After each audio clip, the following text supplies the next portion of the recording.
ईशान किशन और श्रेयस अय्यर को बीसीसीआई ने एनुअल सेंट्रल कॉन्ट्रैक्ट से बाहर निकाल दिया है, लेकिन उनको परमानेंट बाहर नहीं निकाला है। वो अब भी बीसीसीआई के एनुअल कॉन्ट्रैक्ट का हिस्सा बन सकते हैं, लेकिन उसके लिए कुछ डिमांड्स हैं, कुछ शर्त हैं, जिनको अगर वो लोग फॉलो करेंगे, जिनका पालन करेंगे, तो शायद वो वापस से एक बार फिर से बीसीसीआई के एनुअल कॉन्ट्रैक्ट का पार्ट हो जाएंगे। ईशान किशन और श्रेयस अय्यर ने जिस तरीके से कांड किया भैया ना, जिस तरीके का बर्ताव किया बीसीसीआई के साथ, भारतीय टीम मैनेजमेंट के साथ, उनको बड़ी सजा मिली है। आप सभी को पता ही है, ईशान किशन ने साउथ अफ्रीका के खिलाफ सीरीज से अपना नाम वापस लिया था। उसके बाद से वह रणजी के एक भी मुकाबले नहीं खेले हैं, इंटरनेशनल क्रिकेट से पूरी तरीके से दूरी बना के रखे हुए थे। जबकि बीसीसीआई ने एकदम स्ट्रिक्टली बोला था कि तुम लोग भैया रणजी के मुकाबले खेलोगे। ईशान किशन ही नहीं, साथ ही में उन सभी खिलाड़ियों को बीसीसीआई ने मैसेज भेजा था, खुद ईमेल पर्सनली किया था कि जो भी खिलाड़ी भारतीय टीम का पार्ट रह चुका है, अभी नेशनल ड्यूटी में नहीं है, वो रणजी के मुकाबले खेलेगा, डोमेस्टिक क्रिकेट के मुकाबले खेलेगा। तो वहां पर भैया ईशान किशन को ये सारी बातें समझ में नहीं आई। ईशान किशन ने बहिष्कार कर दिया, बीसीसीआई की बातों का विरोध कर दिया, बोले मैं तो नहीं खेलूंगा। वो अपने मुंबई इंडियंस टीम के कप्तान, IPL franchise Mumbai Indians team के कप्तान हार्दिक पांड्या के साथ प्रैक्टिस कर रहे थे भैया। अपने कप्तान के साथ अच्छी जुगलबंदी बना रहे थे कि आईपीएल में परमानेंट प्लेइंग 11 का पार्ट रहे, वो तो वैसे भी रहेंगे, और कप्तान के साथ अच्छी उनकी बॉन्ड रहे। तो सोचो, आईपीएल के लिए इनकी तैयारियां चल रही थी, लेकिन डोमेस्टिक क्रिकेट से इनको कोई भी मतलब नहीं है। भारतीय टीम में ईशान किशन जैसे प्लेयर्स की जरूरत थी, लेकिन डोमेस्टिक क्रिकेट में खेल नहीं रहे थे। रणजी क्रिकेट का मुकाबला एक भी खेल नहीं रहे थे ईशान किशन, इसके चलते वह सिलेक्शन के लिए अवेलेबल नहीं थे। अब बीसीसीआई ने इन सारी चीज़ों को नोटिस किया, धीरे धीरे वो देखते गए, बार बार संदेश दिया, और उसी रास्ते पर धीरे धीरे श्रेयस अय्यर भी पहुंच गए। श्रेयस अय्यर को भी थोड़ा सा बैक पेन की समस्या हो गई थी, तो वह भारतीय टीम से बाहर चले गए थे। उसके बाद एनसीए गए, एनसीए से फिटनेस टेस्ट पास किया। वहाँ के अधिकारियों ने बताया कि भैया श्रेयस अय्यर पूरी तरीके से फिट हैं, खेलने को तैयार है, लेकिन श्रेयस अय्यर ने बहाना बना दिया कि मैं 30-40 गेंद खेलूंगा तो मेरे पीठ में दर्द उठ जाएगा, तो मैं खेल नहीं पाऊंगा। इसलिए रणजी का क्वार्टर फाइनल का मुकाबला उन्होंने मिस किया था। और पता है, मिस करने के बाद वो केकेआर के कैंप में गए थे प्रैक्टिस करने। इसी के चलते बीसीसीआई ने इसको भी देखा, क्योंकि श्रेयस अय्यर ने भी आईपीएल को तवज्जो दी थी। इन सबको देखते हुए बीसीसीआई ने स्ट्रिक्ट एक्शन लेते हुए इन दोनों खिलाड़ियों को एनुअल कॉन्ट्रैक्ट से हटा दिया, सेंट्रल कॉन्ट्रैक्ट का पार्ट ही नहीं बनाया।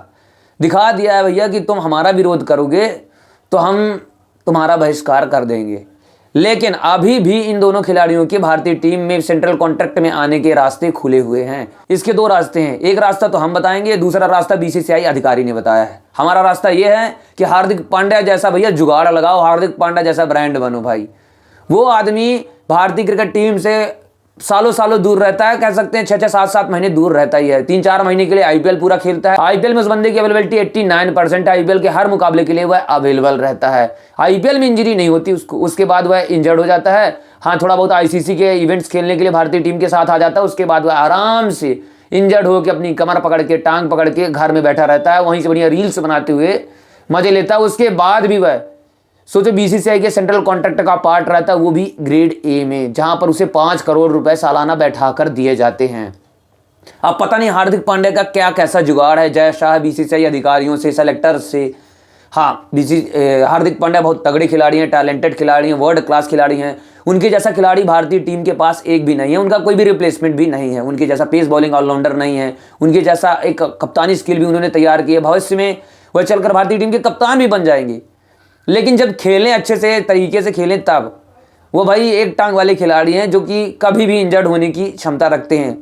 ऐसे खिलाड़ी हैं हार्दिक पांड्या, फिर भी उनको ग्रेड में रखा जा रहा है, ए में, और सेंट्रल कॉन्ट्रैक्ट में आराम से उनको जगह मिलती है। तो कुछ ऐसा ऑरा अगर ईशान किशन, श्रेयस अय्यर बना लेते हैं तो शायद वह बीसीसीआई के एनुअल कॉन्ट्रैक्ट का पार्ट बन जाएंगे, शायद उनको दोबारा से मौका मिल जाएगा। तो ये तो भैया हमारा बताना था, ठीक है ना। दूसरा, बीसीसीआई अधिकारी ने बताया है कि भैया ईशान किशन और श्रेयस अय्यर दोनों को एक बार फिर से नई शुरुआत करनी होगी, जैसे नए युवा खिलाड़ी शुरुआत करते हैं अपने करियर का। आप सभी लोगों को पता ही होगा, बीसीसीआई ने जब एनुअल कॉन्ट्रैक्ट का, सेंट्रल कॉन्ट्रैक्ट की लिस्ट जारी की थी, तो उसमें लास्ट में 2 खिलाड़ियों का मेंशन किया था, एक ध्रुव जुरेल, दूसरे हैं सरफराज खान। बताया था कि इन दोनों खिलाड़ी के जब 3-3 टेस्ट मुकाबले पूरे हो जाएंगे ना, तो ये ऑटोमेटिकली सेंट्रल कॉन्ट्रैक्ट का पार्ट हो जाएंगे, ग्रेड सी का हिस्सा हो जाएंगे, उनको भी सालाना 1 करोड़ रुपए मिलने लगेगा। तो अब क्या नियम है इसको ही बता देते हैं। श्रेयस अय्यर और ईशान किशन को आईपीएल में शानदार प्रदर्शन करना होगा, उसके बाद डोमेस्टिक क्रिकेट में अच्छा खासा परफॉर्मेंस देना होगा, और फिर जाकर जब उन्हें भारतीय टीम में मौका मिलेगा तो फिर उन्हें 3 टेस्ट मुकाबले, 8 T20 के मुकाबले, 10 ODI के मुकाबले खेलने होंगे।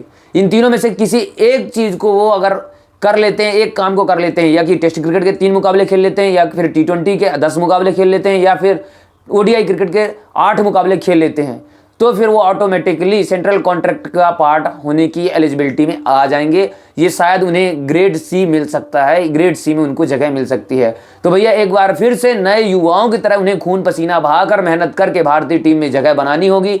अच्छा, तो कुछ ऐसा है इनकी वापसी का रास्ता। वैसे आप सभी लोगों को पता है, मुझे भी पता है, ये दोनों दिग्गज खिलाड़ी हैं, दोनों ने बहुत बड़े बड़े कारनामे किए हैं, दोनों ऑल फॉर्मेट प्लेयर हैं, T20 टेस्ट ODI सारे फॉर्मेट में खेलते हैं, अच्छा खेलते हैं। तो मुझे नहीं लगता कि ज़्यादा समय लगेगा इनको, ये अच्छी वापसी करेंगे, भारतीय टीम में जल्द वापसी करेंगे और सेंट्रल कॉन्ट्रैक्ट का भी पार्ट होंगे। तो भैया बस इनकी हरकतें थोड़ा सा सही हों, BCCI का विरोध न करें, रणजी ट्रॉफी के मुकाबले खेलें, तो कहीं ना कहीं इनकी जगह पक्की हो जाएगी। अच्छे खिलाड़ी हैं, भारतीय टीम को ऐसे खिलाड़ियों की जरूरत है। हाँ, थोड़ी बहुत गलतियां कर देते हैं जिनका खामियाजा इन्हें आज भुगतना पड़ रहा है। फिलहाल आप लोगों को क्या लगता है, क्या ये खिलाड़ी दोबारा से BCCI की सेंट्रल कॉन्ट्रैक्ट का पार्ट होंगे या नहीं? आप लोग कमेंट सेक्शन में जरूर बताइएगा और ऐसी वीडियोस के लिए, अपडेट्स के लिए चैनल को सब्सक्राइब भी करिएगा।